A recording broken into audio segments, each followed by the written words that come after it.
We can start promptly. We have a very ambitious agenda, and then we have our wonderful press conference that we want to get ready for. We still have about a minute.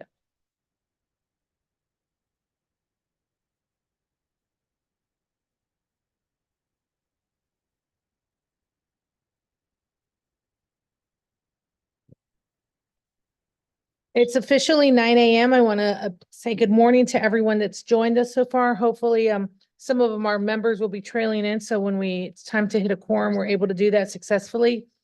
I'd like to call the MetroPlan Orlando Board meeting of December 13th to order.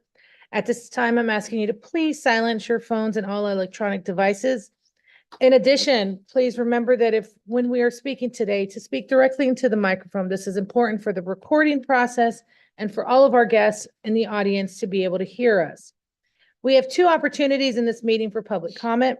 Public comments on action items appearing on today's agenda are heard before we get to the action items, and public comments in the general nature are heard near the end of the meeting. Anyone attending today's meeting in person who wishes to make a public comment is asked to complete a speaker card. These are available at the reception desk and on the table near the door. Cards should be given to Ms. Lisa Smith. Members of the public who are attending online and wish to make a comment should fill out an electronic speaker card.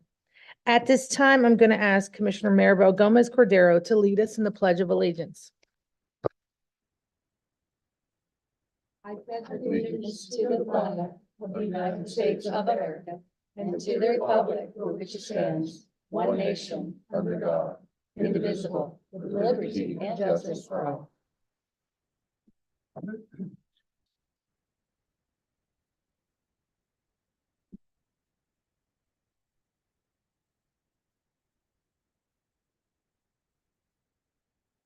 So we're going to move it forward to the TDLCB, the Transportation Disadvantaged Local Coordinating Board, met on November 9th. Commissioner Castano chairs that board. And because she has not, Jerry, did you have a comment? We'll just have to come back to it. Okay, I was going to say, since I'm sure there was a little bit of traffic issue this morning, so we're going to wait and circle back for Commissioner Castano's report. The Central Florida Commuter Rail Commission, the CFCRC, met on November 16th. And Commissioner Janers having a moment to get here, so we'll circle back to that. And recognition, we're going to move on to recognition of outgoing advisory committee chairs. Today is the final meeting, although sad, because you guys have become great friends over here.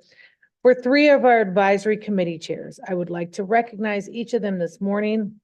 Mr. Campbell, who has chaired the Community Advisory Committee for the past 2 years, and Shad Smith, who has chaired the Transportation Systems Management and Operations Committee this past year. And unfortunately, this morning, Mr. Bill Wharton, who chaired the Technical Advisory Committee this past year.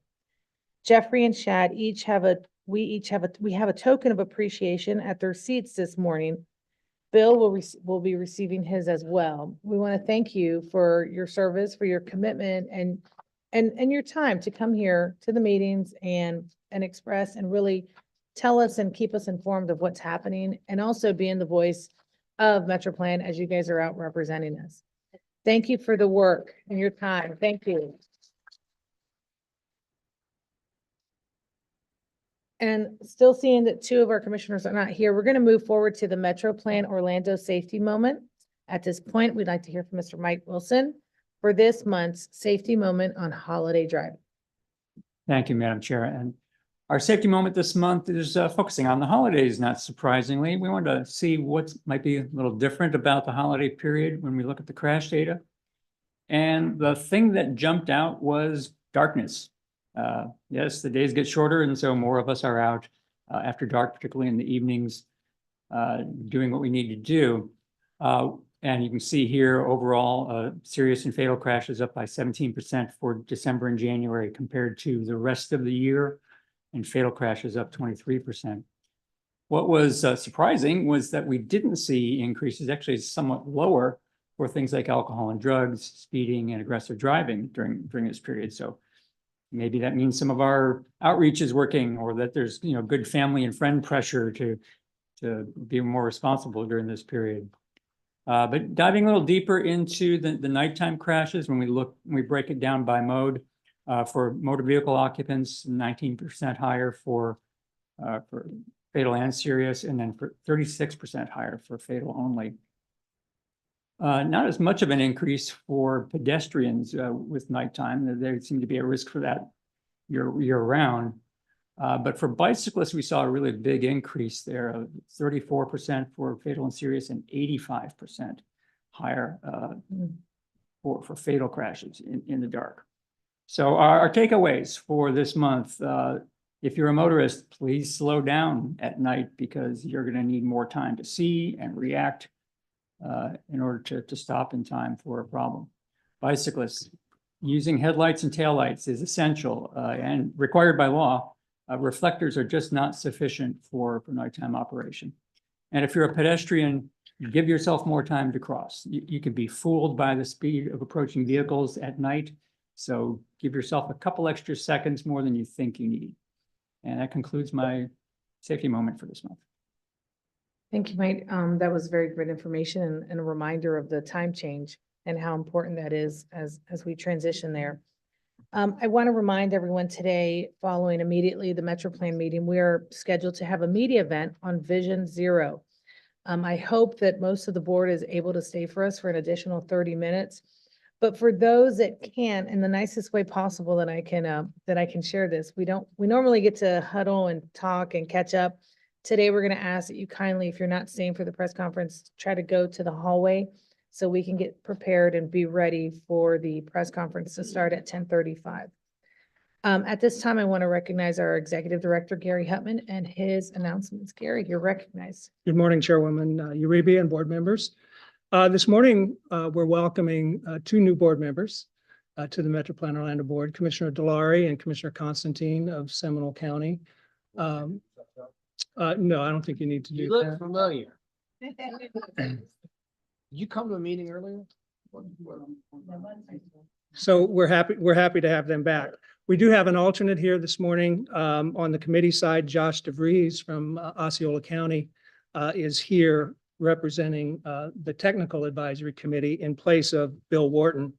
We also have Commissioner Ortiz, Commissioner Arrington, and Mayor Woodruff, who are joining us online this morning. Little follow-up also from the November meeting. I mentioned then that we're working with the DOT's Safety Office on a regional safety summit. And I've asked many of you, if not all of you, to hold January 31st on your calendar. So it is going to be January 31st, but I was not able to tell you if it's going to be what duration of time. It is going to be an all-day event, but it's being structured in such a way that the elected officials are asked to be there between 1:30 and 3:30, January 31st. And we believe it's going to be at Orlando City Hall, but once that's confirmed, I will sure get message out to everyone. Yesterday, we received a copy of the House Joint Resolution 805. And that seeks to ban red light cameras statewide, we're told. The bill was filed last Friday, and it is asking voters to amend the state constitution to include a provision that bans red light cameras. The joint resolution would need to be ratified by 60% of voters. That no Senate companion has been presented yet. And this is one of the positions, I bring it up because it's one of the positions that the board has on your legislative items, which is on your agenda today. MetroPlan Orlando kicked off our electric vehicle readiness study on November 9th, the day after our last board meeting. The study will include topic-specific workshops, which could be on local policies and regulations, charging infrastructure and siting, and market demand. This will be a 12-month study, and the board will be hearing more details over the next year on that.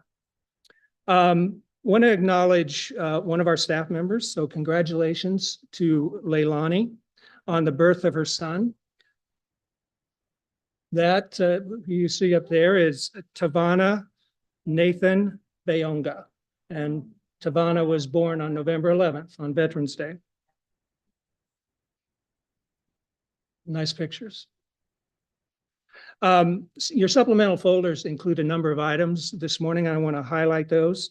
The first, and this is on the right side of your folder, there is a message from the governor's office on the transportation budget. The second is a copy of an email from the MPOAC Executive Director, Mark Reichert, that includes the DOT 2024 legislative priorities. And these priorities are what Secretary Perdue presented to the Senate Transportation Committee recently. And the last item is a copy of a recognition by the Florida Municipal Insurance Trust of an award received by the city of Altamont Springs for their proactive approach to risk management. So congratulations, Mayor, on that. Then on the left side of your folder, you'll find 4 items, all that pertain to Division Zero effort. There's a fact sheet about Vision Zero, a copy of the high injury network that you'll be hearing more about today, a list of frequently asked questions, and a sheet of instructions on doing customized searches on the Vision Zero dashboard that's being prepared. So Madam Chair, that concludes my announcements this morning. Thank you, Mr. Hutman. Are there any questions or comments for Mr. Hutman? Seeing none, we're going to move forward to our FDOT Secretary, Mr. John Tyler. You are recognized. Good morning. Good morning. Thank you, Madam Chair.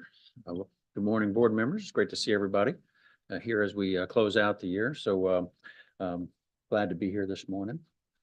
If you wouldn't mind indulging me, my report today is gonna kind of take us on a trip through the past year. I always think it's important as you close out a year to take some time to reflect on where you've been, because it helps figure out where you want to go. So I'd like to talk a little bit about I-4, Wekiva Parkway, Sunrail, communities, and safety. So if you wouldn't mind indulging me, I'm gonna take us back in time. So earlier this year, I'll start with I-4. You know, we celebrated the completion of a new diverging diamond interchange at Champions Gate down in Osceola County. It's a great partnership with DOT and Osceola County. I'm very pleased with how it's been performing. We also opened auxiliary lanes from Champions Gate up to State Road 429, 1 lane in each direction. That has helped some of our congestion problems down in that area. You're still going to slow down as you go through, but it has helped a little bit. We also had the governor came down to Central Florida and he announced his Moving Florida Forward initiative that included reconstructing I-4 in Osceola County as one of the signature projects of that program. And we're off and running, getting that effort going. 3 interchanges are currently under construction on I-4 in Orange County: Sand Lake Road, Darrell Carter, State Road 535, as well as our first extension of I-4 Express in the westbound direction. So if you're down in that area, you can certainly see that construction underway and those projects coming out of the ground. I-4 Express celebrated its first year back at the beginning of the year. At the conclusion of this year, it'll be its first full calendar year being in operation. And we expect to see over 17 million trips in the express lanes in calendar year 2023. 17 million trips that are not in the general use lanes. So that is an incredible capacity addition to the interstate. Next year, looking forward to next year, it's going to be I-4 in Osceola County and getting that project kicked off. So over $2 billion worth of construction. We're going to be going into procurement to procure a design build contractor. You're going to hear from a special team that FDOT has put together to lead that effort and manage it, not just in Osceola County, but also the I-4 work in Polk County as well. Some of y'all may remember Catalina Chacon. She's presented before this board. She is part of that team, part of a team that's made up from members of District 1 and District 7, Florida's Turnpike, as well as District 5. So you'll be hearing from them early in 2024 to hear more details as to how that project is going to be moving forward. I'm going to shift gears to Wekiva Parkway. Construction continues on our last project, the interchange with I-4. Unfortunately, we won't be opening that before the end of the year, which was my hope at the beginning, but it will be in January. In January, we do expect to be able to open that interchange to the public. Landscaping is going in along the corridor, and the awards are starting to come in. The American Council for Engineering Companies in Florida has recognized Wekiva Parkway for its Engineering Excellence Grand Award. Florida Transportation Builders Association recognized it as its best in construction in 2023. And the East Central Florida Regional Planning Council 2024 Diamond Awards for Conservation and Countryside is also recognizing the Wekiva Parkway. So we're on the cusp of fulfilling this generational project, and the world is taking note of what we've achieved out there. By the end of this year, we will have seen over 19 million transactions on Wekiva Parkway on the FDOT sections in Lake and Seminole County alone. And it's not even fully opened. 19 million transactions this year. So it is providing a mobility choice that we have long sought for. And what we can look forward to next year in January is opening that interchange, and hopefully you can all come out and join us in that celebration. So more to come on that. Switching over to Sunrail. Ridership has continued to grow back from pre-pandemic levels. We will top 1 million riders for this calendar year. So still not back to where we were, but we are steadily progressing back as more and more people come back to work here in the downtown core. We held a groundbreaking for Phase 2 North up in DeLand. We have moved forward with our ticket vending system replacement in transitioning to our mobile ticketing app. We are currently in our friends and family testing as we speak, and we expect to roll out that mobile ticketing app after the first of the year. The Central Florida Commuter Rail Commission adopted a plan for a phased operational transition that takes us one step closer to completing that original vision of constructing the 61-mile corridor and turning it over to the local communities so that we can focus on expansion. And that brings me to the Sunshine Corridor. We have continued with our working group throughout the year. We've started work on a transit concept alternatives report that will be coming to a conclusion. And we most recently held 3 public meetings along the corridor to gauge public input. Those meetings were very well received. We received excellent feedback on the need for more transit options in that area. So looking forward to next year. Again, our ticket vending system will be going live in early 2024, as well as revenue service to DeLand will commence by summertime. So hopefully you can all join us up in DeLand sometime before summer, to celebrate that train coming to DeLand and adding DeLand to the Sunrail system. Getting closer to closing out here, I'd like to talk a little bit about communities. Communities are at the center of everything that we do here in the 3-county area. Last year we held, or this year, 2023, we held 18 public meetings seeking feedback and engagement on FDOT projects. Now, those are formal public meetings. In addition to those public meetings, we had an extensive number of community engagement activities with communities along Conroy Road, Robinson Street, State Road 426 in Winter Park, and John Young Parkway at Pleasant Hill Road in Kissimmee, trying to build consensus about what to do with our projects in the future. We also held over 44 community safety events as well here in your community. This is DOT staff coming out, engaging with your local communities on the importance of safety. So that transitions me into safety. A few projects that we completed: State Road 60 in Osceola County. We completed a safety project that installed over 8 miles of rumble strips along a stretch of State Road 60 that has seen a lot of high impact crashes. On US 441 Orange Blossom Trail, we completed an aggressive safety project that significantly enhances pedestrian safety, including raised crosswalks, pedestrian signal crossings, as well as lowering the speed along that corridor. It's really remarkable. If you haven't had a chance to take a look at what that corridor looks like now, I encourage you to do that. And moving up to Seminole County on 1792, just a few weeks ago, we opened up the first pedestrian hybrid beacon in Seminole County.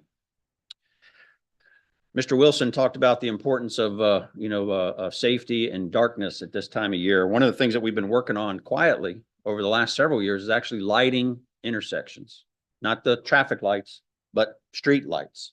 And if you remember a DOT commercial a few years ago where there was a gentleman, he was walking across the street and he had Christmas lights around his neck. And when they lit up those Christmas lights, does anybody remember that commercial? But that was kind of our inspiration. And we've been quietly working on lighting those intersections. And this is something that we probably needed to talk a lot more about. In 2023, we have added lighting to 107 intersections just in your 3 counties. And it's kind of been a methodical process over the last several years. We also installed wrong way detection systems on 47 additional ramps on I-4 this past year. And our RTMC and our Road Ranger teams have coordinated on over 49,000 Road Ranger assists, helping motorists continue safely on their journey. So what can we look forward to next year? We are proud to work with MetroPlan Orlando and your communities to continue to increase safety through your Vision Zero plan and initiatives. I won't steal anybody else's thunder. I'm excited to see the presentation later this morning, and I will certainly be here for the press conference. But thank you for everything that you guys do. The department would not be able to do the work that it does without your partnership and without our relationships with your communities and the leaders of those communities. So that's again, thank you for indulging me. It's kind of a short year in review, hitting the highlights, but we're very proud of what we do in your communities. And again, we could not do it without your support. So thank you very much. Happy New Year and Merry Christmas. Thank you, Secretary Tyler.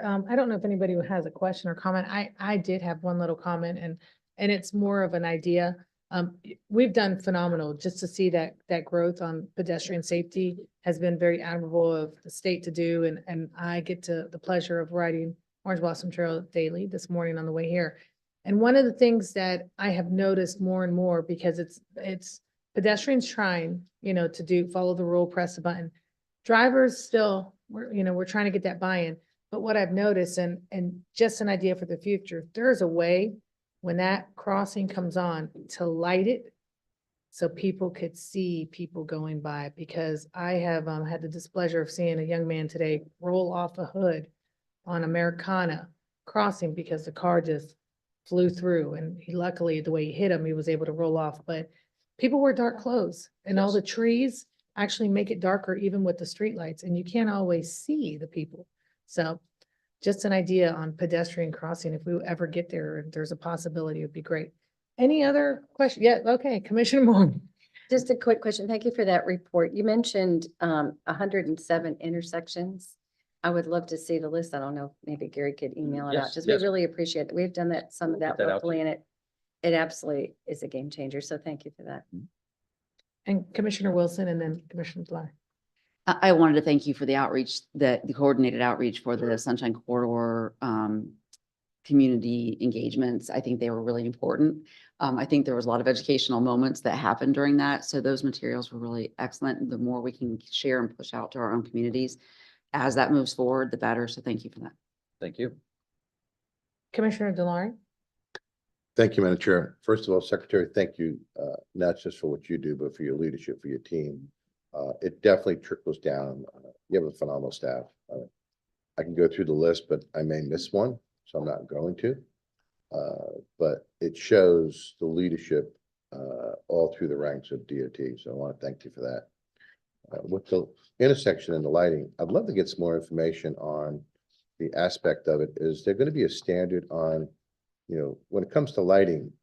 There's always been debates about how many lumens to put on the surface and what the distance is, what the Kelvin scale is. Because it's a delicate balance. Should it be uplighting? Should it be downlighting? I'd love to see some type of standard from DOT, what you all recommend, if that's possible. Yes, we will provide some information. It's been Or a recommendation. absolutely. I wouldn't call it a hodgepodge, but we've tried several different approaches, to be able to do that many intersections. There's not a one size fits all. And some cases you've got existing street lighting that you augment through the utility companies. In some cases you add infrastructure to the existing signal poles. So there's a variety of ways that we achieve the illumination that we're striving for. But we'll include that in the. Because also the DOT now allows in pavement lighting. Yes. For crosswalk, which I think is a big improvement. Yes.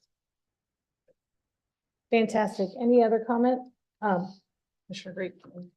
Secretary Tyler, just wanted to thank you on behalf of Osceola County and the testament to your leadership and the list that you just gave and everything you've been working towards. Especially thank you for that 1792 and Pleasant Hill Road intersection, working on that and continue to work on that. That's as you know, the busiest intersection that we have in the district. But again, I appreciate your leadership. Thank you. Yes, thank you for personally taking care. Well, fantastic. Yeah. Thank you again, Secretary Tyler. We want to go ahead. Oh, Commissioner Constantine, I'm so sorry. I'm out here in the Netherlands. You gotta, find me, I guess. What, I'm so sorry. One more, Commissioner Constantine. I just want to, for those of you that don't know, I just wanted to tell you how very cooperative the FDOT is. In September, we had the Florida Association of Counties here in Seminole County for a convention. And it was an innovative program in which we were highlighting some of the innovative things in Seminole County, in Altamont Springs. And one of the things that we did was we took over 100 county commissioners from around the state to the FDOT's headquarters. That's their regional maintenance area right underneath the Wekiva Parkway. And John and his staff was very hospitable and cooperative. And what happened is, here are these 100 county commissioners didn't want to leave.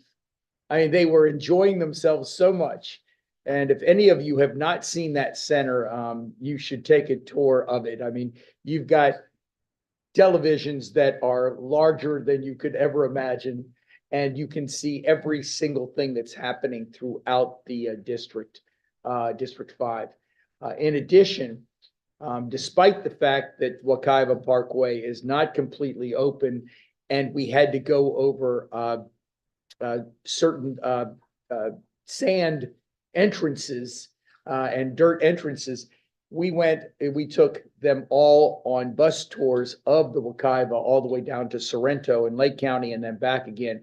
And once again, and then told them the history of how we got to the Wekiva Parkway, the 30-year history of being able to get that. And John and his staff, again, were very accommodating. And the fact of the matter is, that was a highlight of the Florida Association of Counties meetings. People thought, why would they want to go on a tour of a road? Well, they were excited about that tour and excited about what we have been able to accomplish with the Wekiva Parkway. So I just wanted to let everybody know what a great job John and his staff did a couple of months ago. Thank you. All right, thank you very much. And I just want to make sure I'm not missing anyone else. Oh, yes, Commissioner Bonilla. Whenever Can you we hear have. her? Yeah, there she is. Oh, You got it. oh, so much for talking. Thank you. I just want to thank your office for all the help that my district has been getting. But there is one issue that's just starting to escalate is East River High School and the entrances. Just to note that if you put in any personal requests here, they're having a lot of issues with the entryway there. And it's a combination of county and state road easements there. So any help that we can get, that would be appreciated. Absolutely. I'd love to talk to you more about that afterwards. Thank you. Thank you so much. Thank you so much, Secretary Tyler. I think this time it is it. Before we head to the roll call, Commissioner Castano has made it, and she's going to give us a TDLCB summary update. Commissioner Castano, you're recognized. Speak. No. This one, the first one? Yeah. I'm on, okay. Good morning, everyone. The TDLCB met Thursday, November the 9th. The meeting was presented by our annual public meeting on unmet paratransit needs, where we received public comments from Access Link riders. Our agenda actions included approval of August 10th TDLCB meeting minutes, approval of the 2024 meeting schedule, review and approval of the annual expenditure report, review and approval of the annual operating report. We also approved the reappointment of Ms. Neika Vary, and new appointments of Ms. Wendy Ford, representing the area agencies of aging, and Mr. Luis Nieves Ruiz, representing the South Rail Customer Advisory Committee. We had one presentation, which was an update from our Community Transportation Coordinator, CTC Access Links. The next TDLCB meeting is scheduled for February 15, 2024 at 10 a.m. Madam Chair, this concludes my report. Thank you, Commissioner Castano. Do we have any questions or comments regarding the TDLCB? No, it was, I do want to add, I was there, I'm on the board, and it was a very emotional meeting when, Yes, it we was. discussed a lot of the issues that our most vulnerable are dealing with. But the great thing is Access Links was there, they were taking it in, and hopefully, it has improved. But we will continue to go down that road. At this time, we're going to move forward to Ms. Lisa Smith so we can have our roll call and confirmation of a quorum. Please make sure you turn your mics on so she can hear you. Thank you. Good morning. And for the members that are joining us on the virtual side, if you could go ahead and unmute yourselves now. Arrington, Here. Bates, Here. Bonilla. Yes, she's here. Castano. Constantine. Gomez Cordero. Here. Delari. Here. Demmings. Here. Dyer. Dowless. Here. Good. Grebe. Here. Janer. Moore. Here. Nelson. Here. Smith. Here. Ortiz. Here. Uribe. Present. Wilson. Here. Woodruff. Here. Madam Chair, that concludes the roll call, and we do have a quorum physically present. Fantastic. Thank you very much. We're going to move on to the agenda review. Mr. Hutman, you are recognized.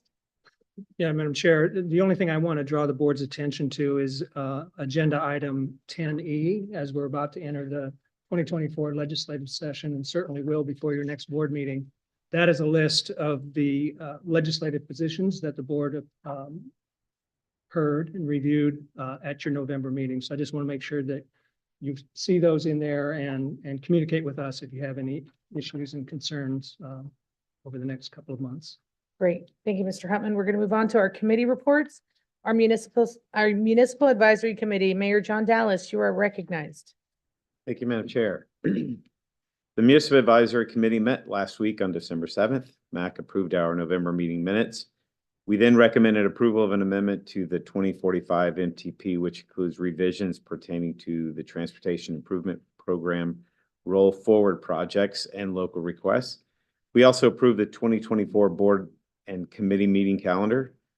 MAC received 4 presentations. First was an update on the Regional Vision Zero Action Plan. Then we received information about the urban area boundary smoothing process. We also received a brief overview of the upcoming electric vehicle readiness study. And finally, we heard from Bike Walk Central Florida on the Best Foot Forward annual report. Our next meeting is February 8th, and that concludes my report. Thank you, Mayor Dallas. Are there any questions or comments for the mayor? Seeing none, we're going to move on to the Community Advisory Committee. Mr. Jeffrey Campbell, for your final report. Thank you. Good morning, Madam Chair and members of the board. The Community Advisory Committee met on December 6th and recommended approval for the proposed revisions to the 2045 MTP as well as the 2024 board and committee meeting calendar. The CSC elected new leadership for 2024. Dr. Dan Stevens will be the chair, and Ms. Melissa Council will be the vice chair. So yes, this means this is my last meeting of the board. However, I will stay on the committee as a member. Members also viewed presentations on Vision Zero, urban area boundary smoothing, electric vehicles, and Best Foot Forward. The next CAC meeting will be January 24th. And Madam Chair, this concludes my report. Mr. Campbell, thank you very much. Are there any questions or comments for Mr. Campbell? Seeing none, thank you. I just have a comment. Okay, Commissioner Delary. I just want to thank Jeffrey for his hard work and dedication. I've known Jeffrey for many, many years in and around the Oviedo community. We actually met, I don't know if you remember this, on a stormwater issue near I do. 426 and Tuscaloosa, I believe it was. And just want to thank you and your family for all your hard work, dedication, and your love for the community. It shows. My pleasure. And that grandbaby. Without saying. Yes, thank you so much, Mr. Campbell. We're gonna move on to the Technical Advisory Committee. Mr. Joshua DeVries? Oh, perfect, thank Madam you. Chair. Good morning, board members. I'm Joshua DeVries, the Vice Chair of TAC, subbing for the current chair, Bill Wharton, while he is on leave. The Technical Advisory Committee met 2 weeks ago on December 1st. Like the other advisory committees, TAC met in person with a physical quorum present. Our action items, all of which were unanimously approved or recommended for your approval, including our October 27th meeting minutes, revisions to the 2045 MTP, and the 2045 board and committee meeting calendar. Additionally, TAC adopted new bylaws, which will be included in the consent agenda of your next board meeting, and elected officers for 2024. The new TAC leadership will include myself as chair, representing Osceola County, and Hong Ma Young Lim as vice chair, representing the city of Winter Park. Like the other advisory committees, we received presentations on the Regional Vision Zero Action Plan update, urban area boundary smoothing process, electric vehicles readiness study, the 2050 MTP preview, MTP preview of planned activities and schedule, and best foot forward annual report. There were no TAC-only presentations, and our next meeting is January 26th at 10 a.m. This concludes my report. Thank you very much. Any questions or comments for the Technical Advisory Committee? Seeing none, thank you very much, Mr. DeVries. We'll see you in the future. We want to move on to the Transportation Systems Management and Operations Advisory Committee. Mr. Smith, you are recognized. Good morning, Madam Chairwoman and members of the board. The Transportation Systems Management Operations Advisory Committee met on December 1st, and the following items were approved. The minutes for the October 27th TISO meeting. We accepted nominations from the Officer Selection Subcommittee to have Brian Sanders, Orange County, to serve as the TISMO chairman, and Lee Pullum, Central Florida Tourism Oversight District, to serve as the TISMO vice chairwoman from January through December of 2024. We also approved amendments to the 2045 MTP as requested by MetroPlan Orlando staff, and approval of the 2024 board and committee meeting calendar. We did have 2 presentations. The first was a presentation by Mr. Jacques Colon of the City of Orlando's Advanced Air Mobility Program. Our second presentation was by Mr. Eric Hill on MetroPlan Orlando's Electric Vehicle Readiness Study. The next TISMO meeting will be held on January 26th, 2024 at 8:30 a.m. That concludes my report, Madam Chairman. Thank you, Mr. Smith. Any questions or comments for Mr. Smith? Seeing none. Again, we want to thank you again for being relentless and joining us and sharing your passion for what you're doing. We are going to move on to public comment on action items. We are just going to hear some public comment if there is anyone that has signed up for action items only at this time, and the general nature will be at the end of the meeting. Ms. Smith, do we have any in-person public comments? I have not received any. Fantastic. And do you know if we have any online? We don't have any hands raised online either. Great. We're going to move on to the consent agenda. If we could have a motion for approval. So move, Gomez. Second one.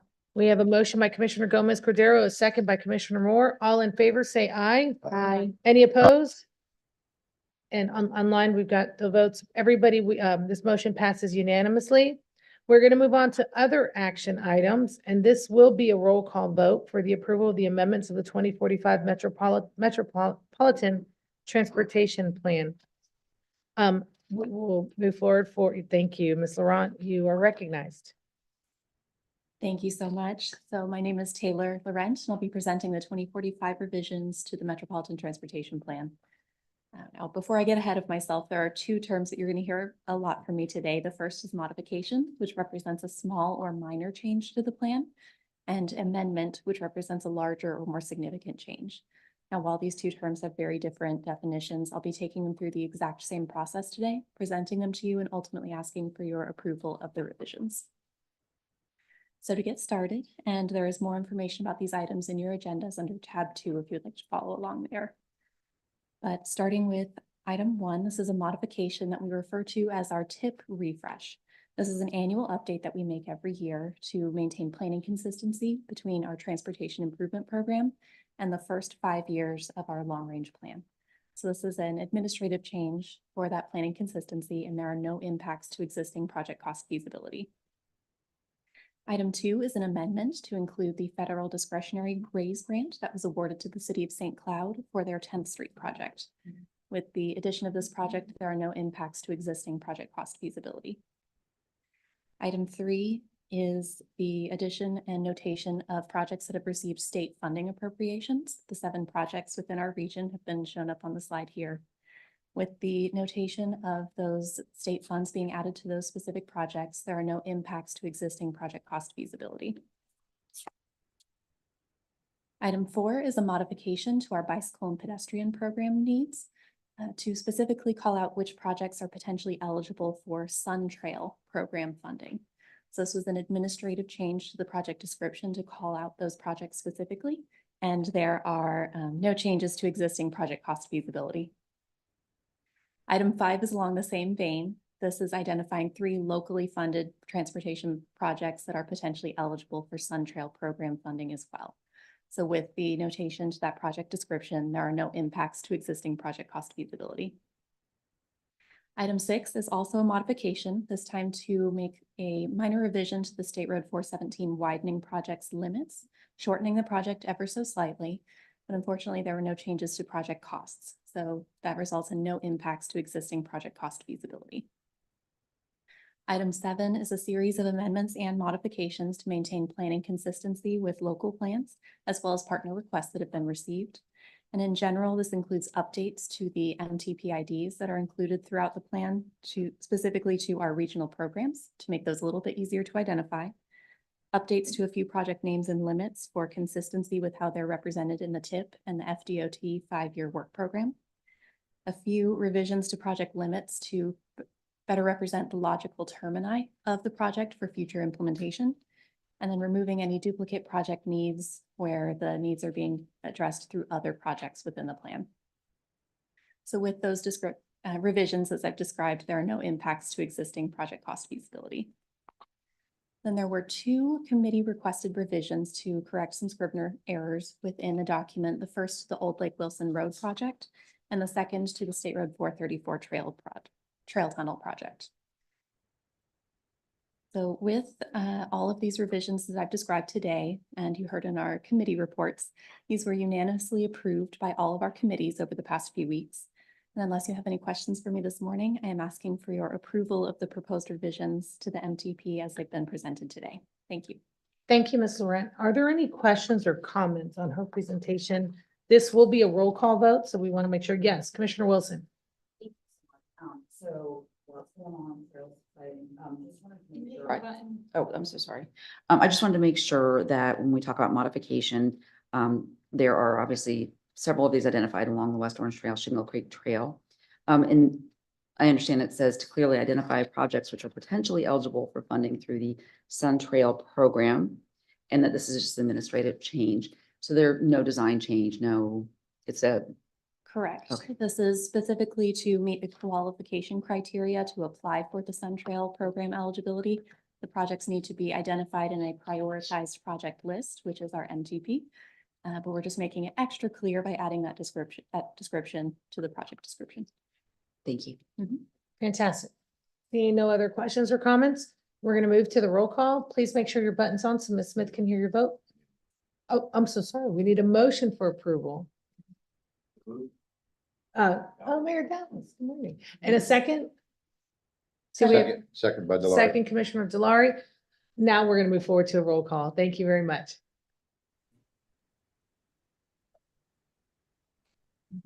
Arrington, Yay. Bates, Yes. Bonilla, Yes. Castano, Yes. Constantine. Yes. Gomez Cordero. Yes. Delari, Yes. Demmings, Yes. Dowlis, Yes. Good, Grebe, Yes.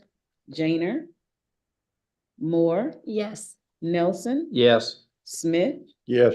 Ortiz, Yes. Uribe, Yes. Wilson, Yes. Woodruff. Yes. Motion carried unanimously. Great. Thank you very much, Ms. Laurent. We're going to move on to the election of board officers for 2024. Traditionally, as always done before, the December MetroPlan board meeting is considered our annual meeting during which we elect officers for the new year. Generally, the board follows a set rotation of officers wherein the chair moves without any action to the position of immediate past chair. Then action is taken to move the vice chair to chair and the secretary treasurer to the vice chair. The first action this morning to elect a new chair for 2024. Honoring the officer rotation, I would like a motion for our current vice chair, Commissioner Grebe, to become the 2024 chair of MetroPlan Orlando. Is there a motion? Motion.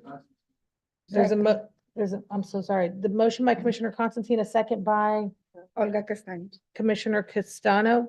Are there any other nominations on the floor? Hearing none, I have a motion and a second. All in favor, say aye. Aye. Any opposed? The motion passes unanimously. Congratulations, Commissioner Grebe. Woo. I know she's so excited. Today, as if last year wasn't entertaining enough, today we have two vacant officer positions to fill. The first is the vice chair, followed by the secretary treasurer. If the board chooses to honor the rotation of officers, I would accept the motion for an elected official from Seminole County or one of its cities represented on the board to fill the positions of the 2024 vice chair. Is there any confusion or any discussion on this? Okay, because Commissioner Zimbauer has resigned effective yesterday, so the position is open, and I would at this time like to nominate Commissioner Delary to move into the vice chair position to represent Seminole County. Do we have- Second. Okay, and the room, Second. okay, I heard Commissioner Moore, so we're gonna say, I filed a motion for Commissioner Delary to move into the vice chair position. And we had a second by Commissioner Moore. Are there any other nominations? Hearing none, we have a motion and a second. All in favor, say aye. Aye. Any opposed? Passes unanimously. Thank you. Congratulations, Commissioner Delary. Welcome back. And as our final action of the motion is to recommend an elected official from Orange County or one of its cities represented on the board to fill the position of the 2024 secretary treasurer.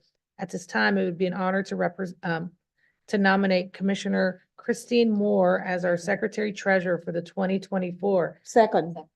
So we have a second from Commissioner Gomez Cordero. Are there any other nominations on the floor? Hearing none, we have a motion and a second. All in favor, say aye. Aye. Any opposed? Commissioner Moore, you are new secretary treasurer. Thank you. I don't want to prolong, but I just want to thank everyone for their support and allowing me to be the chairwoman for 2 years. I love transportation. I'm a bit of a nerd but luckily I also get to continue in my role as chair of the state MPOAC, which is representing all 27 MPOs. And MetroPlan Orlando is one of those. I encourage anyone who wants to get involved to please get involved and let Gary and I know. It is phenomenal because a lot of decisions are made at the top. We get to deal with Secretary Perdue, and I'll have the pleasure of meeting with him on January 17th in Tallahassee. So thank you, Secretary Tyler. I know we'll continue to work together, and I'm excited to continue to be on the MetroPlan Orlando board. So we're going to move on, and we have other business and presentations. Oh, excuse me, before we move on. Information items for acknowledgement. Madam Chair, I'd like to make a motion to approve the information items for acknowledgement. Second, Gomez. Okay, so we have a motion by Commissioner Delary, a second by Commissioner Grebe. All in favor, say aye. Aye. Any opposed? Motion passes unanimously, and we're moving to our other business and presentations. At this time, we're going to hear a presentation on the urban area boundary update. I want to thank the press for hanging on with us. We're trying to go quickly, and if anyone knows us, this is fast for us. So, Alex, you are recognized. Certainly not, and I will be brief today. I am providing a status update on our 2020 urban area boundary smoothing. This will be an action item at your January or your February cycle. It'll be going through our next round. A little bit of background: every 10 years, all MPOs have to take up three items, among other things. The first two you've already addressed at your September meeting, our board's apportionment plan for membership, as well as our metropolitan planning area.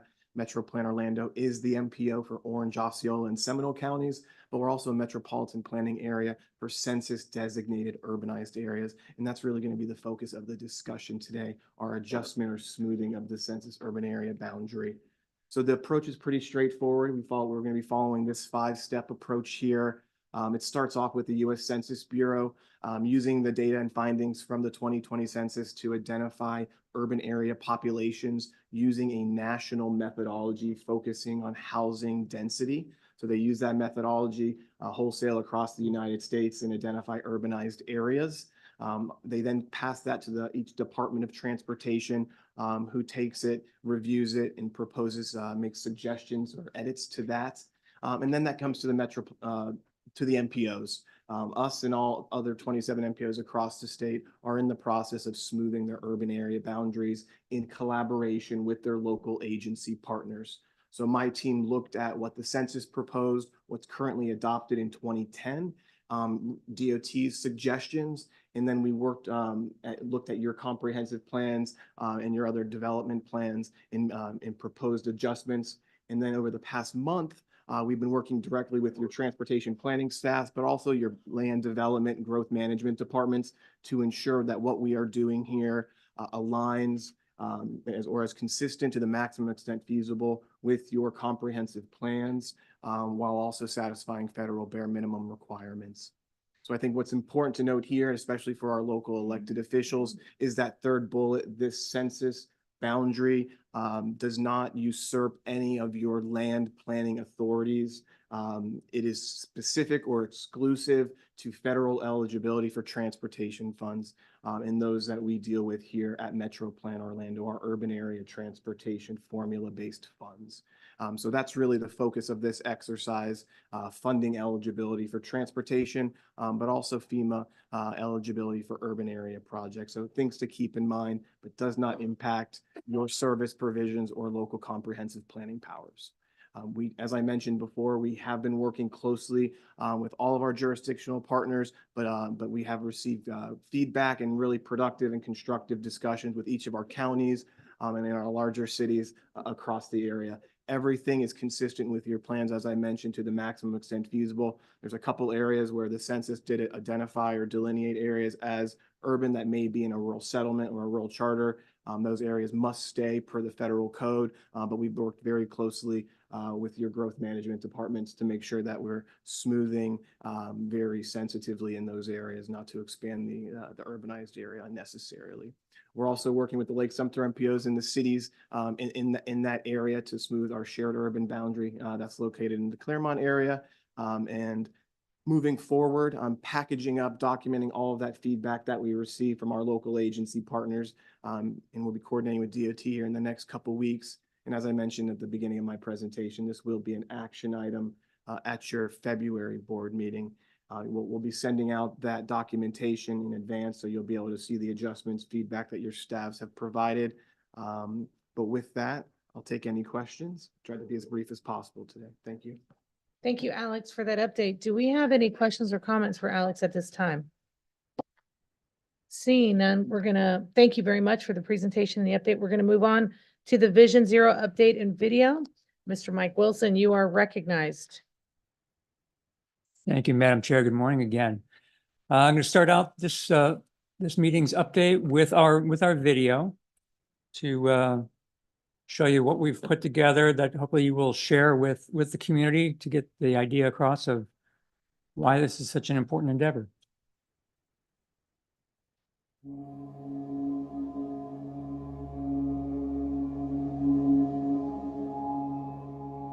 Well, I have been in Central Florida for 24 years. I have a lot of friends that have been in accidents, like really bad accidents. One minute you can be here and the next minute you can be gone. I was in an accident and the car just flipped out. My mom got injured, the back of her neck. It had a negative effect on us. Just a train, you know, the train, there was a car right in front of us and then boom, ow. Fue un accidente bastante grave. Pasé por 2 cirugías. Aún estoy en muchos tratamientos y actualmente todavía no me he recuperado del todo. Las lesiones que deja un accidente son garrafales. I had a couple good friends die from a drunk driver. One was like a grandfather to me. My sister's husband was killed in a car accident, and it affected not only her life, but her children's life, their grandchildren's lives. My youngest nephew was killed recently, earlier this year, in a bicycle versus pickup truck. It was such a shock to hear of his death. We do love him. We miss him. Just made me think about my life a little bit more. That could have been me, it could have been anybody.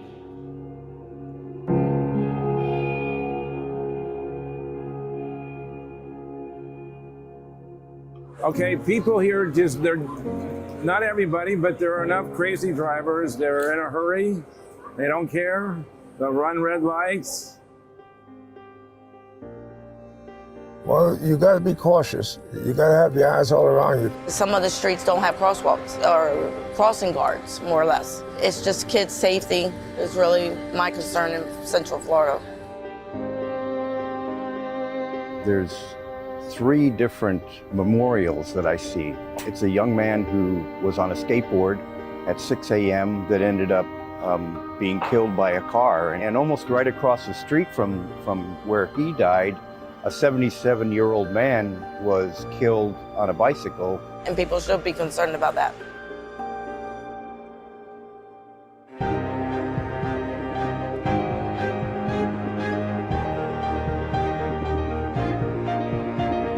If there were no more pedestrian accidents or traffic accidents at all, a lot more people will be outside enjoying life. Where people's not afraid to walk down the street, cross the street, ride their bike.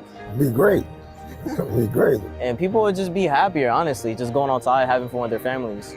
Si me imagino el mundo si nadie muriera en un accidente, pues sí. Sería muy, muy bueno. With no accidents, that'd be wonderful. I imagine the world would be an incredible place because when you see those markers and you think of the folks, what futures they had or could have had, what could have they contributed to our community, to our society, to their families. And you start thinking about these things and wonder if there could have been something that could have prevented that from happening. Everybody want to live their life. Everybody want to enjoy freedom. Everybody want to, just live life to the fullest.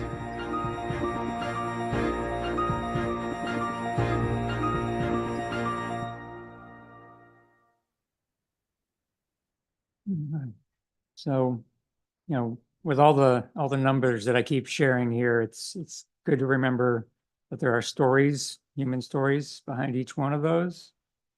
And that's why we do what we do. Very briefly, there's a short link that you see there on screen for sharing that video with, if you want to either snap a picture or write it down. Of course, we'll be getting it out to you. And then there's the link to the Vision Zero Central Florida website as well. All right, so moving on into this presentation, first off, we want to talk about our high injury network. This has been developed over the past few months of identifying the roads that have the disproportionate impact on our safety problem. As you saw in the presentation, in the video, 41% of our deaths are happening on 2% of our roads. So this network is about 258 miles long, looking at centerline miles, and nearly 60% of it is FDOT roads, 30% are county, and then 10% are local roads. Looking at the characteristics of these roads, they tend to be higher speed, average posted speed of 43 miles an hour. And our operating speeds are significantly higher than that. You can see up to 53 miles per hour. More than half of these roads run through disadvantaged communities, USD designated communities, while only 25% of our population lives in those communities. So those are very overrepresented. I want to show you the list of the high injury network of the top 30. There are more than this. When you look at the charts here, those that are highlighted in black italic are ones where there's a disproportionate amount of pedestrian and bicycle and motorcyclist crashes. So you can see the top 10 here, all in Orange County. Numbers 10 through 11 through 20. And you can see virtually all of these very high in pedestrian and bicycle crashes. And then the last 10, 21 through 30, where we get some of the Seminole and Osceola County corridors in here as well. And then we have, I'm going to move on to our Vision Zero website. What happened here?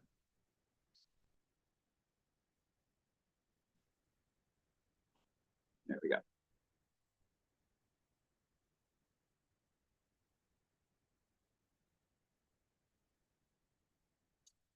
All right, so this is the Vision Zero Central Florida site, and I want to highlight a few key things here. First off is our data dashboard. This has all of the crashes for our metro area from 2018 through 22, particularly focusing on those serious fatal and serious injury crashes. And what you can do with this site is you can zoom into particular jurisdictions, for example, and you notice that it starts off with the KSI crashes, but as you zoom in, the other less serious crashes show up as well. And then for everything that you select on this site, it will change these numbers up at the top, which represents the total KSI, bike, pedestrian, motorcycle crashes in reference to the entire region. And then also give you some breakdown of how many lanes are typically associated with these crashes and what posted speeds, and then the generalized collision types, the breakdowns of that. And then you can also go in and filter by a variety of other factors. For example, if you wanted to just look at pedestrian crashes, you can filter that. You can go by year, time of day, the equity emphasis areas. That's something that you can turn on or off to focus on those.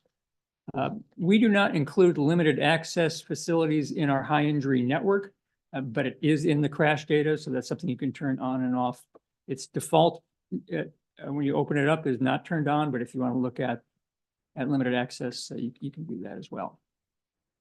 So many ways that you can slice and dice the data and get a clear understanding of what's going on in your area of concern. We now also have the high injury network on our hub site. And the list that you just saw, those top 30 are highlighted in bold, and then the entire high injury network. This is just the regional high injury network. As the county and municipal networks are completed, they will be brought into the site as well. And once again, you can select in here and see particular details of a corridor, how many fatal, serious, and overall crashes and by mode, and see what the relative safety score is for the ranking that we created for the network. And then lastly, within the site, I wanted to show you that our method for collecting public input. This is where the public can come in and identify safety problems, whether it's a specific one to a location or a generalized, behavioral issue. First off, noting that this interface has both has English and Spanish and Haitian Creole available that you can select from the top. And then as you scroll through this, you can select what type of problem that you're looking for, what modes are associated with it. You can plot the location on a map. We're hoping that people will focus on the high injury network, but we can plot a problem from wherever you see it in the area. And then opportunities for people to provide details about the problem, adding a photograph. And by the way, this is formatted for smartphones, so people can easily do this while they're out on the road and snap a picture of what they see. And then just following up with what other information they want to add. So this way we can get that qualitative information, things that the crash data doesn't necessarily show us, but that could be very helpful. So that is the website.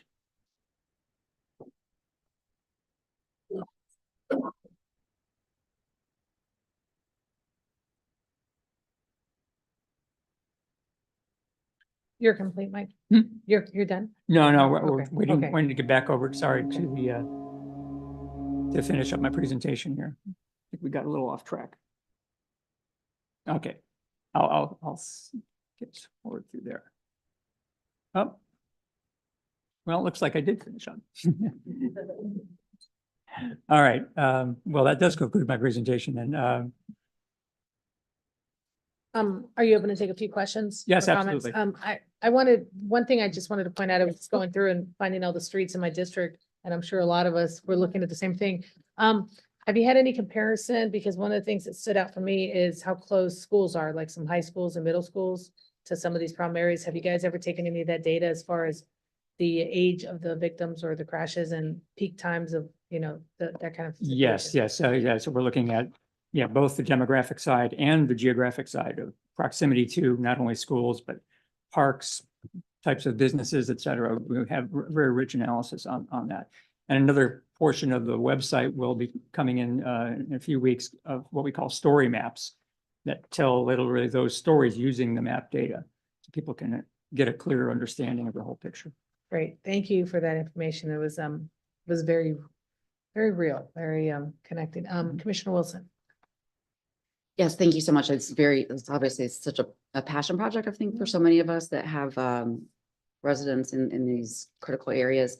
A question about the reporting that you're going to get on there and what happens then. As a room full of policymakers, having good data is so critical to make decisions on, and especially when we go forward with design plans for things to show that there's some evidence that these are areas that within a certain period of time after these designs are built will potentially be the next high injury area. So what happens to that information that people go back in and report, and will we be able to get a breakout of that for specific districts? Are you talking about the reporting that we get from the public? Yes, so because that's being mapped by the public themselves, yes, we can very easily package that into, here's the reports for a particular jurisdiction. Makes it very easy. And I think as a follow-up question, I think doing a sort of a drill down on the design characteristics, that there is a pattern of areas where we know that these design characteristics seem to all be a common denominator is critical, I think, for everybody from our staffs in our counties to policymakers. Right. Thank you. Any other questions or comments? Mayor Demings. I have 3 questions for you. First one is, when was the last time as a region we were at 0? Well, never, obviously, Okay. yeah. The second question then is, when was the last time as a region we were in 1 year under 100? Not that that would be long before any of us probably were alive. Yeah. Okay. And thirdly, so our goal is to reach 0 traffic fatalities as a region by when? That is part of the question of what goes on through the process of discussing what mechanisms we can implement from a technical standpoint, from a social outreach standpoint, and then also from a built environment and what kind of funding we can apply to it. And we can get some idea of what reductions we can generate over a period of time. So the goal then for us as a region is aspirational. It's we didn't assign a time period. We didn't say by 2050. I'm just trying to understand how we get there if we don't have, We will have that goal at the end of the process. We just haven't gotten there yet. Okay, and we expect to define that period by when? You say by the end of the process. So by this coming spring, we will have identified those targets. Okay, thank you. Thank you, Mayor Demings. Commissioner Delory. Thank you, Madam Chair. Mike, great work. I think you and your team always do great work. This is just one of many examples of that. Can you talk to us a little about fire, paramedics, and law enforcement, what interaction you've had with them? Are they stepping up patrols, law enforcement, police departments? Talk to us about that, please. Well, you probably all know that each of your counties has the community traffic safety teams, and, you know, they've been working those issues, particularly on law enforcement, for many, many years. And so we have reached out and we do engage them. Part of one of the 5 focus areas is post-crash care of, you know, getting the ambulance to the scene as soon as possible. So we're in conversation with them and fire departments so that we're doing things that enhance their ability to get to a crash scene and to get someone to a hospital as soon as possible, so that serious injury doesn't become a fatality. So yes, we're engaging them as I mean, because looking at the sheet of paper you put us on our supplemental folder, there's intersections and corridors. right. And I really think that we need to start going after the low hanging fruit first. And, you know, beefing up law enforcement, you know, we do it all the time because we get complaints. We ask law enforcement to go out there and they start ticketing campaigns. And you know, like I'll give an example. So I know, like, if you're in the city of Winter Springs, Winter Springs Boulevard, you better be at the speed limit because you're gonna get pulled over. I mean, so these are the things that we should be doing. I just want to make sure we're doing that. Yeah. And, you know, we hear from law enforcement that in many of the jurisdictions, they're kind of struggling with manpower and having. Okay, so if that's the case, how do we help them? Exactly. And again, how do we help them help us? Right. And so from all of us, you know, we're looking for recommendations on, you know, they're doing the best they can with what they have. So what tools are out there that we can do? You know, can we do a road diet, you know, or a lane diet, I should say? You know, what do we do in these roads and these intersections to help them so that we can actually save a life? I'm hoping that comes out of this. Yes. Yes. Okay. Thank you. Great. Mr. Carson, good.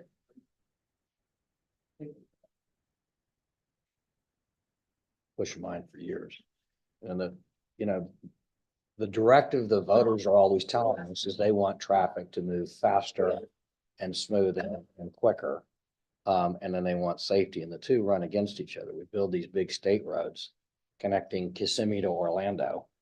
So that big orange trucks could go back and forth 30 years ago. And then we build apartments all along the side of it. And then we put high schools right out on high-speed state roads instead of like Winter Park High is, which is, you know, neighbors don't want us to put it where Winter Park High is in the neighborhood. They want us to put it on the interstate. So there are all these things are great ideas, but the conflicting political issue, and I don't know what design is, I guess. Well, what we have is a system that historically has been geared toward those higher speed travels. But we also know that, you know, our traffic signals are really what determine how quickly someone gets down the road. So if we can move cars at a slower running speed between intersections and then more reliably get them through intersections, we can maintain the same kind of mobility, but at a overall lower speed and lower risk for all of us. All right, I really appreciate the dialogue and Mike for the information, and this is exciting and something for us to work on. And I think we're all committed on this board with all of our cities and counties. So thank you very much. We're gonna move on to our good friend from Best Foot Forward for the annual report, Miss Emily Hanna, but she is not Miss Emily Hanna. She is Emily. Well, you are Emily Hanna on here, but you're a new Emily. I am. The new I want to congratulate her on her marriage and her new baby son. Yes. So thank you very much, and we're excited to hear from you. I appreciate that. Thank you, Madam Chairwoman. Good morning, board members. My name is Emily Bush as of 2024. And I am the executive director of Bike Walk Central Florida. We are the nonprofit advocacy organization that administers the Best Foot Forward program in the 3 counties and soon 3 more. So every year I bring you an annual update of what we're doing in your communities with the Best Foot Forward program. This is our progress from the inception of the program back in 2012. So you can see all the numbers there of the data that we've been collecting, the warnings and citations that our law enforcement partners go out and ticket and warn for those drivers that are not stopping and yielding for pedestrians. And then, of course, we're not just out there working with our law enforcement partners. We're out there boots on the ground as well, collecting data at these 3 counties in these crosswalks. The total of 326 crosswalks in the program that we've collected data on to date, and have done 842 presentations, including today's, as far as the program's progress throughout the year. This slide I'm really excited to present to you today because I've had a lot of questions over the last couple of years is what is the effectiveness of the program over the last 10 years since it's been in the region? And it's really hard to measure that, right? How do we correlate the Best Foot Forward program into true safety metrics? And are we saving lives with improving drivers' reliability of stopping at crosswalks and pedestrians feeling safer using those crosswalks? So I wanted to present this information to you today. First and foremost, we have on the bar graph are the bike ped deaths and incapacitating injuries. And that's rated on a per 100,000 population, and that's across the 3-county region. And then in those bubbles and along the line graph is actually our average driver yield rate in the program. And as you can see, year over year, those deaths and serious injuries kind of rose in the beginning of the program's history, but so did the driver yield rate. And as those serious deaths and injuries have gone down, our driver yield rate has gone up. Again, we are a part of the solutions to Vision Zero and increasing safety in our community, but we are not the only one working towards that. But I did want to show some metrics to say that we are a part of that, moving the needle and getting to hopefully a zero fatality community. This is what we've done this fiscal year. And I should say, actually, that was last fiscal year. So it's October 1 through September of this year. We went out and did 92 presentations and events, talked to about 10,000 people and distribute about that same material. We conducted over 71 crosswalk details in our program, handed out over 500 warnings and over 300 crosswalk citations. So those are failed to yield to pedestrians in those marked crosswalks in our program. And then, of course, we've completed over 300, almost 380 data collection samples. That's every time one of our staff goes out and measures the driver yield rate at a crosswalk. And that data actually went into 7 engineering improvements within the 3-county region. And I'll talk about some of those improvements in this presentation quickly. So in the beginning of the year, we worked really closely in Seminole County with Carillon Park HOA. There was an issue with a crosswalk and failure to yield on Lockwood Boulevard. In Eagle Circle. So we worked with the community to improve the driver yield rate. And I'll talk a little bit more about our successes there. We also worked on Lockwood Boulevard in the Carillon Park neighborhood and increased some signage and striping along some of those crosswalks. And I'll talk a little bit more about that as well. We also were around at your communities doing presentations on the program, talking about all the work that we achieved the year prior. We also held our annual summit in the spring. We had a keynote speaker from Tampa's mobility department, also working on Vision Zero. We had guest speakers, Commissioner Uribe and Gary were invited and talked to everyone at that summit. We also handed out some awards. Big shout out to Osceola County, as their sheriff's office won the enforcement award. And then obviously the city of Kissimmee with the RFBs that they installed specifically at Hoagland Boulevard. And then we did have some guests that joined our panel discussion. Big shout out to City of Apopka. Sergeant Harmon was a huge speaker and did a lot of discussions regarding the enforcement side of things, really talking to some of the issues that they've had and how we as a program can work to support their efforts. We also did some stakeholder meetings. We went and met with all of the staff and actually walked the crosswalks. We went out and looked at the lighting, looked at the signage, looked at the striping, looked at everything within the area. Where are people going? What's around here? Those land uses, and created some recommendations. We provided those partners at the end of this fiscal year.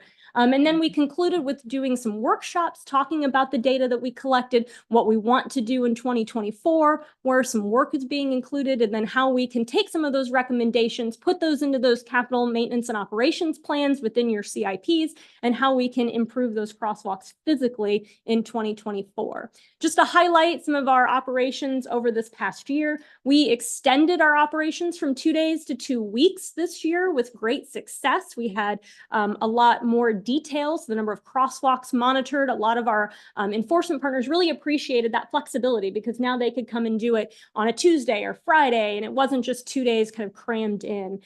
So really great work with our enforcement partners. I'm going to go through here quickly. I know we're running out of time. Lots of great work. So a couple other things that I wanted to share with you today. One of the things that we were looking at is obviously the data and how we're utilizing that data. And so what we wanted to look at was, is enforcement working, right? Does the driver yield rate increase when we just do enforcement? No education and no engineering improvements. And that actually does, in fact, work. So at Eagle Circle and Eagle Boulevard, the average driver yield rate beginning of the year prior to our enforcement operations was about 46%, and it increased to 58% after a distribution of 24 warnings and 11 citations through the Seminole County Sheriff's Office. We'll move into St. Cloud quickly. This is at Budinger Ave and Peghorn Way. The average driver yield rate was 24%. After St. Cloud PD did 3 enforcement operations, it went up to 57%. Again, no engineering and no education, just enforcement. It does work.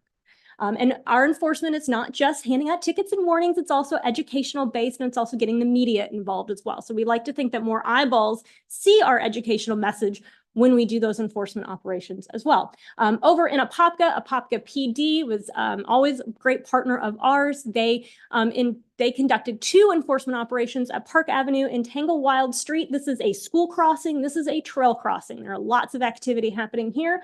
The Apopka PD, the driver yield rate was 49% to start. Apopka PD went out and was very consistent, and that increased to 73%. Again, just enforcement. One more time in Orange County, Dean Road. Anybody who wants to cross Dean Road, you take your life into your hands. So this is a really scary crosswalk for us in the program, but with 2 enforcements, it went from 5% to 20%. Again, a huge improvement. We are working with Orange County on determining some additional engineering improvements at this location as well. And Kissimmee, Oak Street, and Emory Ave, driver yield rate started at 16%, with 2 enforcement operations jumped up to 39%. So kudos to them.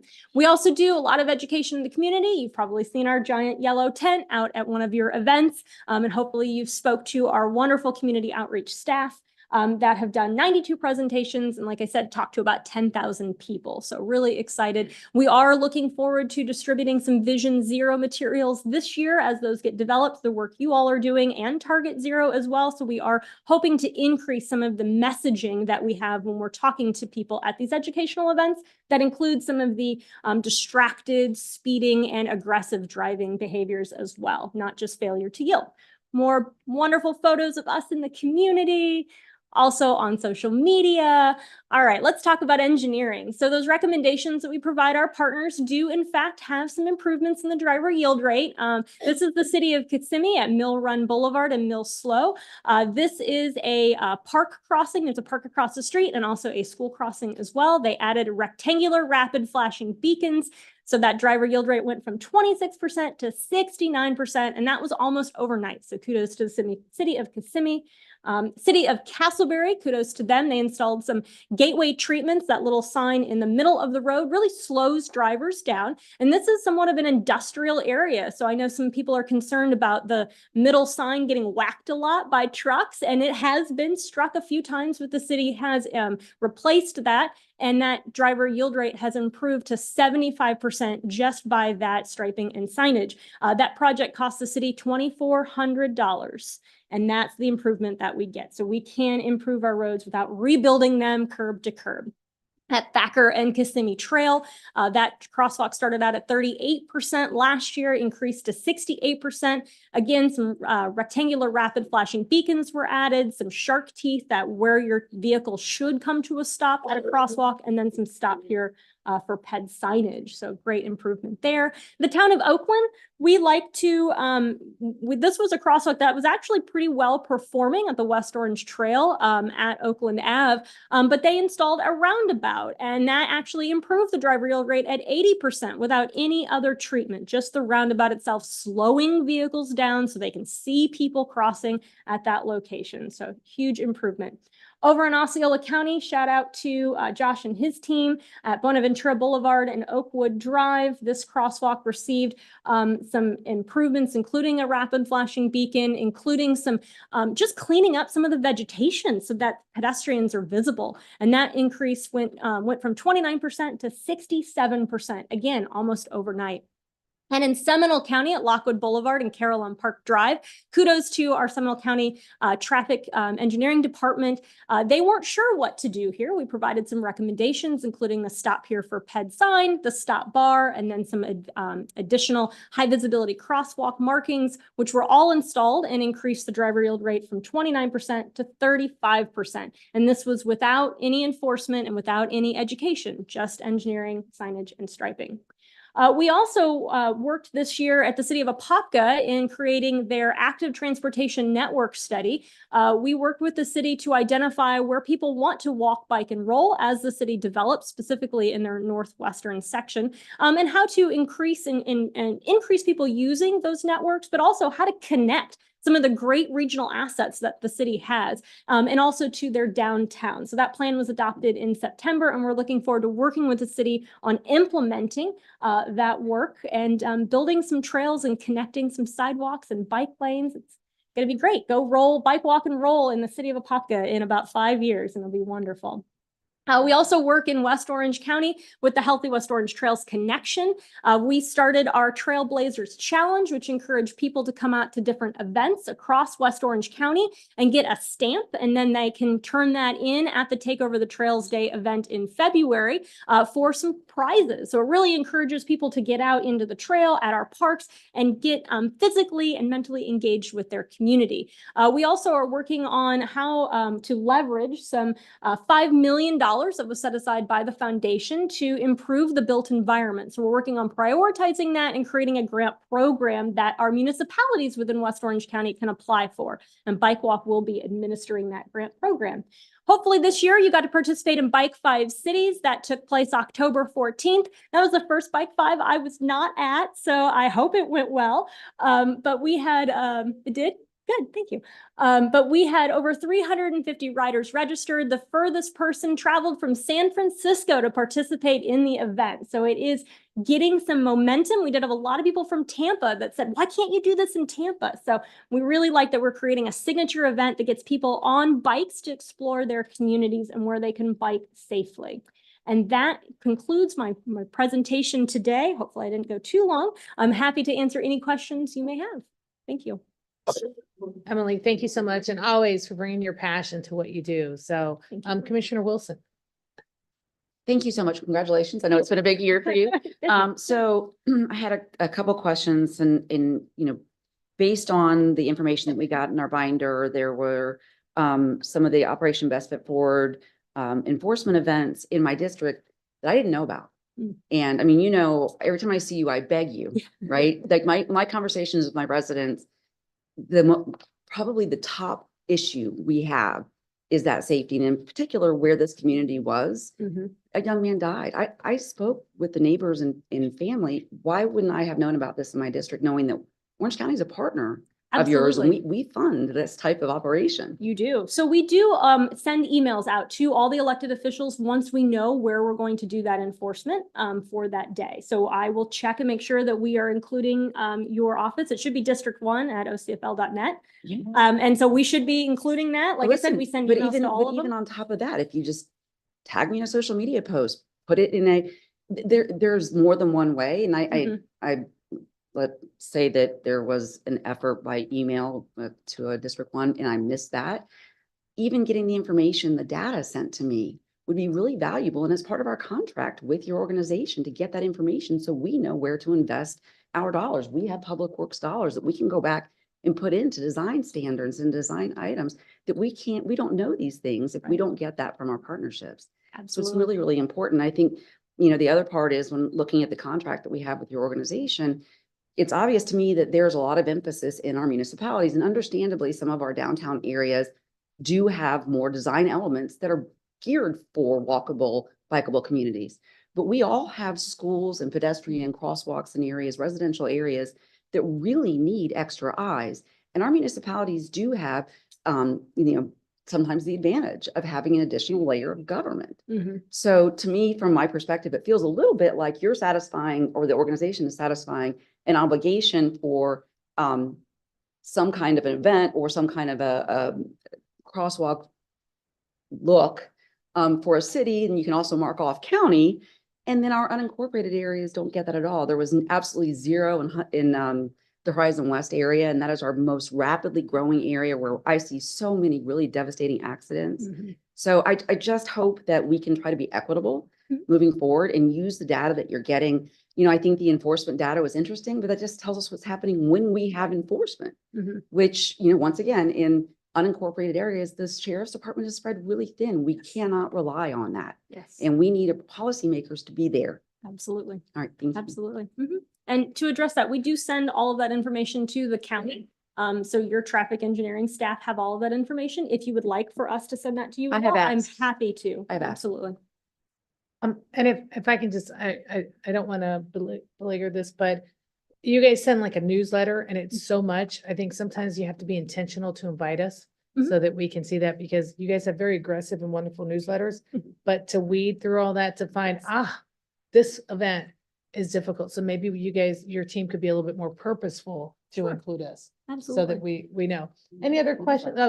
Commissioner Bonilla? Yeah, I don't know. I have been getting the invites, and not through a newsletter, but I've been getting just so you know.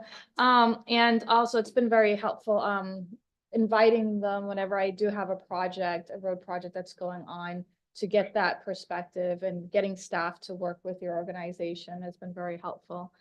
But I don't know if this is an effort from your part, but I did notice, driving through Seminole County, there was this one intersection I was at, and I just felt like I was in the twilight zone, because all the cars were properly stopped. And I was like, what is going on here? And I looked more closer, and all the intersections had stop bars. And all the cars are stopped right behind them. And I was like, wow, this is amazing. They're all behaving themselves. Yeah. Huh? You do that on purpose. You do that on purpose, just while I'm driving through, so you could look good? Yes. But Pretty much. it was on Juliota and I think Lockwood. So I don't know if you did any work in that area, but everyone was behaving themselves, and there were no officers, no enforcement around. So perhaps, if that's the efforts of some of the work that you're doing in that area, then kudos to you. It's working. But I bring that up too, to show that just a small design too, which you showed, can make a huge difference. Those stop bars, we don't have a lot of those in Orange County. So, sometimes I'm having some issues in some areas, and I was talking to Umberto, he's like, you have a long list of stuff and issues in your district. Yes. But some of those, they're like, oh, well, maybe if we add a stop bar, it will help some of the issues. There's a simple change like that.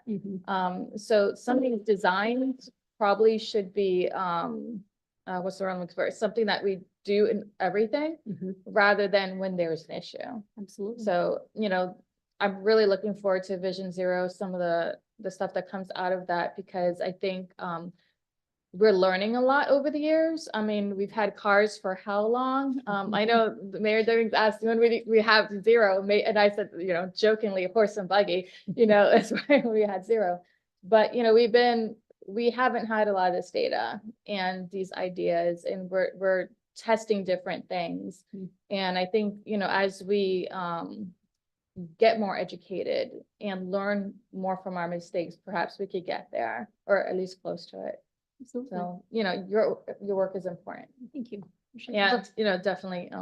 I agree. Like, if we could continue working with your organization, and getting our staff to continue working with you as well would be helpful. Thank you. Thank you, Commissioner Bonilla. Commissioner Delari? Thank you, Emily. First of all, congratulations on all the changes in your life. Well done. Congratulations on that. But one of the things we've been doing, I've been working with our county staff And the reason why you see Lockwood Road and Eagle Circle is we actually have community meetings in those many areas. And one of the biggest things that we have issue is traffic and speeders, and just the list goes on and on. And so been working with the county staff. I want to thank our staff. Some of them may be here. They're very diligent in doing that. And we also work with DOT on the roads that DOT has input with.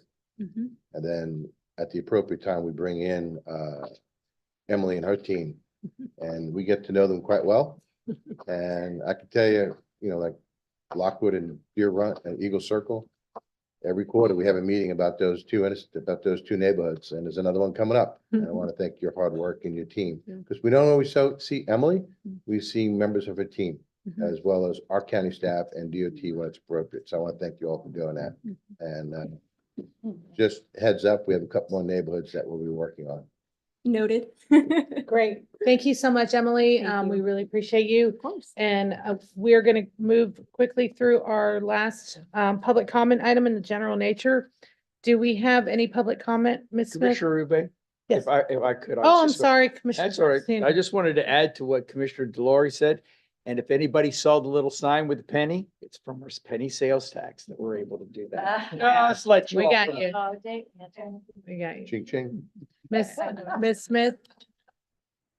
Yes, we have a speaker request from Miss Joanne Canellis. Miss Joanne, you are recognized. Please state your name and address for the record, and you've got 2 minutes.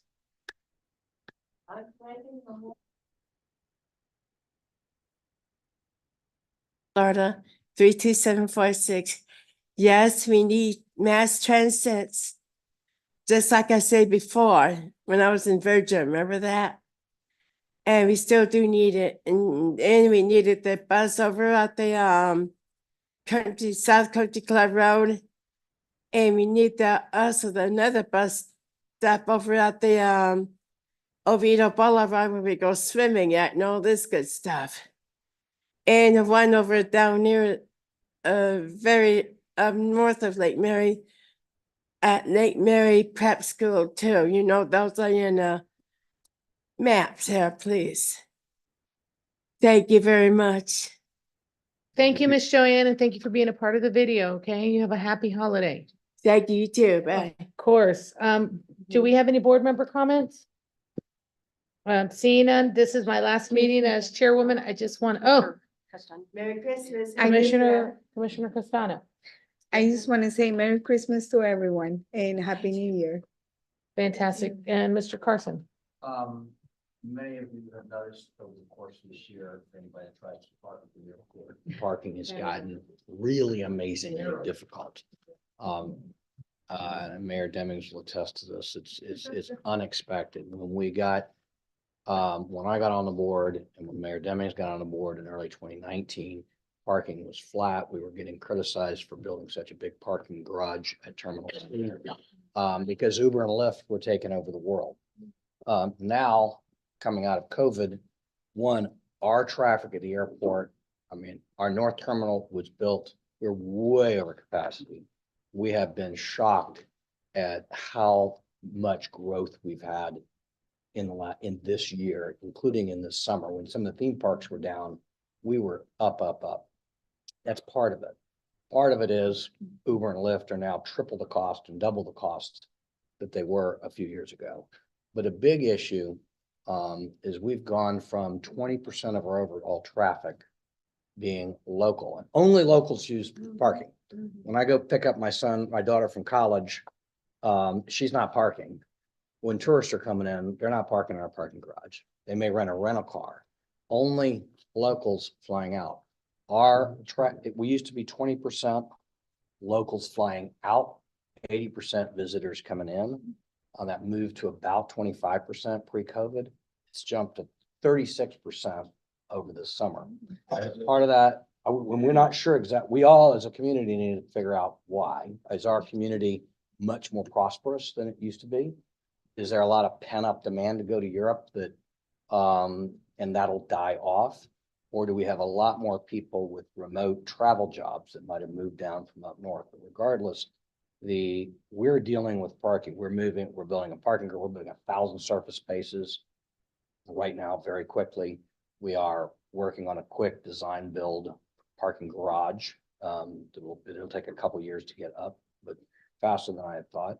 We're working on moving 2,000 cars, rent-a-cars, out of the core parking into a remote rent-a-car lot, which would bother some rent-a-car people, but at least our formula has changed. So we're working on a lot of stuff to try to relieve, you'll have where you go in, you have better signage, better apps that are coming out in the next couple months to tell people, don't bother parking or park somewhere else or have somebody take you.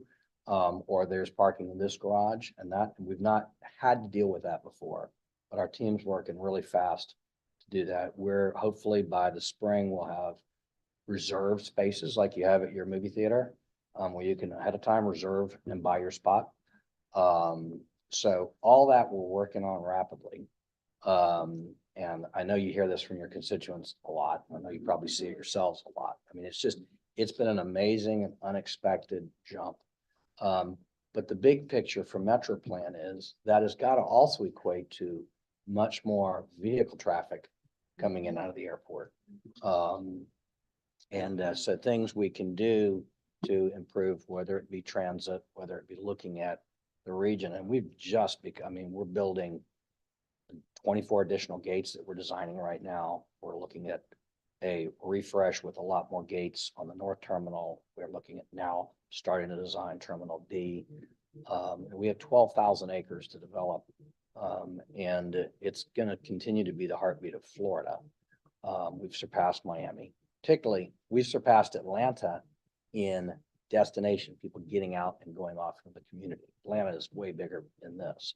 So as a MetroPlan board, we've got to keep looking at the future of traffic and transportation going in that. We haven't even started with cargo and trucks like Yeah. other airports have. Thank you. Thank you, so- Mr. Good. No, appreciate the I only update. said it in advance of Christmas because Yeah. it's not going to be any better 2 weeks from now. Got it. Thank you. Thank you very much. Again, I want to thank the board for giving me the grace of being the chairman for the last 2 years. It's been an honor and a pleasure. And I will still be here. The next meeting will be February 14th of 2024, Valentine's Day.